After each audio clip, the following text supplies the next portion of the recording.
তার মৃত্যুদণ্ড রায়ের মাধ্যমে আজকে বাংলাদেশে ঈদের আনন্দ বিরাজ করছে। আজকের দিনটা একটা ঐতিহাসিক দিন বাংলাদেশের জন্য, রাজনীতির দেশের যে কেউ চাইলে ফেসিবাদ হয়ে ওঠার চেষ্টা কিংবা ফেসিবাদ হয়ে উঠতে পারলে বা সব কিছু তার নিয়ন্ত্রণ যা কিছু তাই করে পাঠিয়ে যাবে, সেই ধারণাটা একটু ভুল প্রমাণ করেছে।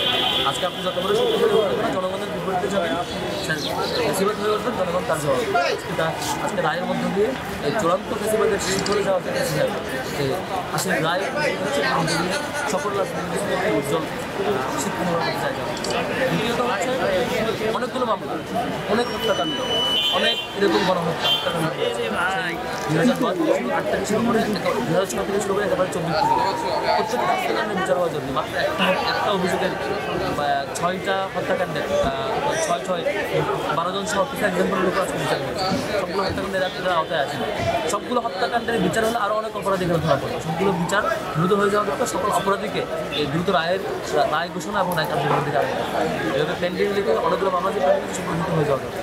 থার্ড হচ্ছে আজকে তাদের ফাঁসির রায় ঘোষণা হয়েছে দুজনে দেশের বাইরে, সেখান থেকে ধরে নিয়ে এসে ফাঁসিটা বন্ধ করার ব্যবস্থা যে কোনো মূল্যে, তাহলে পরে এই বাংলাদেশে কোনো ফেসিবাদ আসবে না। ফেসিবাদের সকল সবাইকে ধন্যবাদ। আজকে আমাদের ঈদের দিনের মধ্যে আনন্দ। বিগত 16 বছরে আমরা ঈদ করছি কিন্তু ঈদে আনন্দ পাই নাই।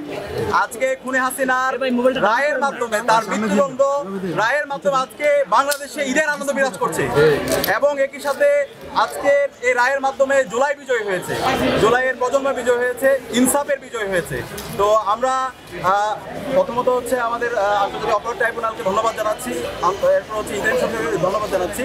এই খুনি হাসিনাকে যে মৃত্যুদণ্ড রায়, তার যে অপরাধ, সেই অপরাধ অনুযায়ী তার প্রথম রায়, তাকে মৃত্যুদণ্ডের রায় ঘোষণা দেওয়ার জন্য একই সাথে সাবেক স্বরাষ্ট্র মন্ত্রী খুনি আসাদুজ্জামান কামাল তার মৃত্যুদণ্ড রায় ঘোষণা দেওয়ার জন্য, এবং আরেকজন যে পুলিশের আইজিপি আমাদের আশা ছিল তাকেও ন্যায্য বিচারে আওতায় নিয়ে আসা হবে, কিন্তু তার যে 5 বছরের কারাদণ্ড দেওয়া হয়েছে সেটাই আমরা সন্তুষ্ট না। আমরা আশা করবো তার এই রায়টা যেন নতুনভাবে রিভিউ করা হয়, কারণ সে যেভাবে সারা ঢাকা এবং সারা দেশে গণহত্যা এবং হত্যায় তার নির্দেশ হয়েছে সেই অনুযায়ী সে রাজ সাক্ষী ছিল, কিন্তু আমরা আশা করেছিলাম তার যে বিচার সেই জায়গায় আরও ন্যায্য বিচার নিশ্চিত করা হবে, কিন্তু সেটা নিয়ে আমরা সন্তুষ্ট না।